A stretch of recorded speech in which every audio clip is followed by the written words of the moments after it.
नमस्कार दोस्तों, आज एक बार पुनः मैं आपके समक्ष उपस्थित हुआ हूं और आज बताने जा रहा हूं अस्थि संचय कैसे करें और उस अस्थि संचय को कलश में रखकर किस प्रकार पिंडदान किया जाता है, इस विषय को आज मैं बताने जा रहा हूं। दोस्तों, जो दाह करता है, जो आग दिया हुआ व्यक्ति है, वह अपने नक्षत्र के दिन अस्थि संचय न करें।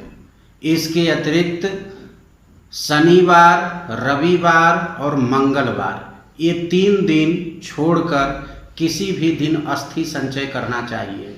उसमें भी या तो जिस दिन दाह क्रिया हुई है उसी दिन चिता शांत होने पर अस्थि संचय करें, या उसके तीसरे दिन अस्थि संचय करना चाहिए, क्योंकि यही शास्त्र का वचन है, अपरेद्युस्तृतीयेवा दाहानंतरम मेववा। तो आप अगर इन दोनों में आपके जन्म का नक्षत्र मिल रहा हो और ये तीनों दिन मिल रहे हों, तब ऐसी स्थिति में दूसरे दिन भी आप अस्थि संचय कर सकते हैं। तो कहने का तात्पर्य है कि उसी दिन या दूसरे या तीसरे दिन अस्थि संचय करना चाहिए। अस्थि संचय करने के लिए एक मिट्टी का कलश या हंडिया ले लें। कोई भी द्रव्य, श्राद्ध कर्म में जो भी द्रव्य है उसका प्रक्षालन केवल एक बार होता है और पुष्प के जगह पर श्वेत पुष्प का ही प्रयोग होता है। तिल के स्थान पर केवल काली तिल का ही प्रयोग होता है। इस बात का ध्यान रखना चाहिए। तो मिट्टी के बर्तन को एक बार ही प्रक्षालित करना चाहिए। उसमें एक रेशमी वस्त्र बिछा लेना चाहिए, वह पीले कलर का हो या लाल कलर का हो। रेशमी वस्त्र बिछाकर सबसे पहले गंगा जल छिड़ककर जो चिता है उसे शांत कर लें पूर्ण तरीके से। सबसे पहले सिर की हड्डी को एकत्रित करना चाहिए और उसे कनिष्ठिका अंगुली से उठाकर उस रेशमी वस्त्र पर रखना चाहिए। उसके बाद पैर के तरफ का हड्डी को उठाकर उस अस्थि कलश पर रखना चाहिए। इस क्रिया को करने के बाद उसे गाय के दूध से अच्छी तरह से शांत कर लें।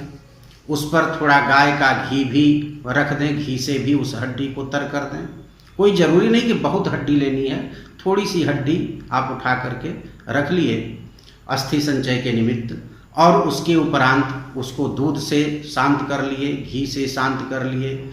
उसके बाद उसमें काली तेल और कुश, श्वेत पुष्प आदि ये सब भी वहाँ डालकर रख लेना चाहिए। और इसके उपरांत एक पिंड जो जौ के सत्तू से, काली तिल से, मधु और घी से मिश्रित कर बनाया जाता है, उस पिंड को भी उस पर रख लेना चाहिए। उसका एक छोटा सा संकल्प है, उस संकल्प को बोलना चाहिए। सबसे पहले तो जल, तेल, दूध ये सब डाल लेना चाहिए। उसके बाद पिंडदान करना चाहिए। पिंडदान के लिए आप अपने नाम का, गोत्र का प्रयोग करें। दाह क्रिया करने के बाद कोई भी मृत व्यक्ति है उसकी संज्ञा प्रेत हो जाती है, तो प्रेत संज्ञा के नाम से ही आप संबोधित करेंगे।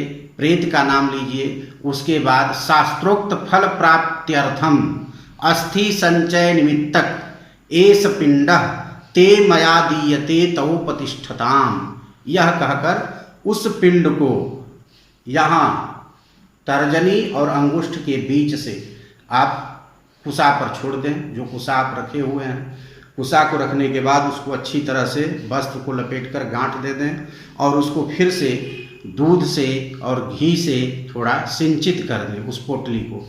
उसके बाद उस पोटली का उसमें रख दें, कलश में, उसका ढक्कन बंद कर दें और ढक्कन बंद करने के बाद मूंज की रस्सी की सहायता से पीपल में टांग दें। ये पीपल में टांगना कब है? आप यदि उसी दिन गंगा जी में या किसी पवित्र नदी में अस्थि विसर्जन कर देते हैं तो पीपल में टांगने की आवश्यकता नहीं है। यदि गंगा जी आपके यहाँ से दूर हैं या तीर्थ स्थान जहाँ अस्थि विसर्जन करना चाहते हैं वो आपके घर से काफ़ी दूर है, कई दिन लग सकते हैं, ऐसी स्थिति में जब तक आप अस्थि विसर्जन नहीं करते हैं, उसको मूंज की रस्सी की सहायता से पीपल के वृक्ष में लाकर टांग देनी चाहिए। और 10 गात्र से पूर्व, माने 10वां का जो पिंड दान होता है उसके पहले उस अस्थि का विसर्जन हर हाल में नदी में कर देना चाहिए। यदि किसी कारणवश वह अस्थि कलश रखा ही रह जाता है तो यह अच्छी बात नहीं है। तब क्या करना चाहिए?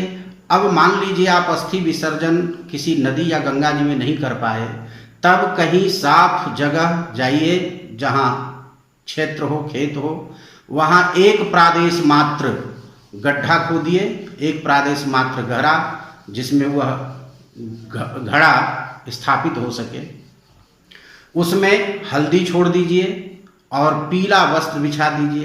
पीला वस्त्र बिछाकर उसमें फिर से वही सफ़ेद पुष्प, काली तिल, कुश, जल, दूध, घी यह छोड़कर उस कलश समेत वहाँ स्थापित कर दीजिए। और स्थापित करने के बाद फिर से उसे ढक दीजिए और ऊपर थोड़ा हल्दी छिड़क दीजिए और उसके बाद थोड़ा दूध, थोड़ा घी छोड़कर एक दीपक वहाँ जला दीजिए। और इस प्रकार से आपका अस्थि जो संचय किए हैं वह अस्थि संचय का वह जो पिंडदान है और वह अस्थि विसर्जन की प्रक्रिया है वह पूर्ण हो जाती है। यदि आप गंगा जी या नदी में जाते हैं तो अस्थि विसर्जन करने के साथ ही उसको जल से ऐसे अंजलि देकर बीच धारा में कर दीजिए और करने के बाद स्नान कीजिए। स्नान करने के बाद कुछ ब्राह्मणों को दक्षिणा द्रव्य आदि दे दीजिए। यदि पिंडदान पहले से कर चुके हैं तो करने की आवश्यकता नहीं, यदि नहीं किए हैं तो वहाँ किसी ब्राह्मण की सहायता से पिंडदान करके फिर अस्थि विसर्जन कर सकते हैं। इसमें कहीं किसी प्रकार का कोई समस्या नहीं है। तो दोस्तों, ये अस्थि संचय और अस्थि विसर्जन की प्रक्रिया थी। मैं समझता हूँ आपको यह वीडियो अवश्य पसंद आया होगा। इसके साथ ही मुझे अनुमति दें और अगले वीडियो के इंतजार में रहें। आपका शुभ हो, आपका मंगल हो। मैं पुनः उपस्थित होऊंगा। इसके साथ ही आपसे विदा लेना चाहता हूँ। धन्यवाद।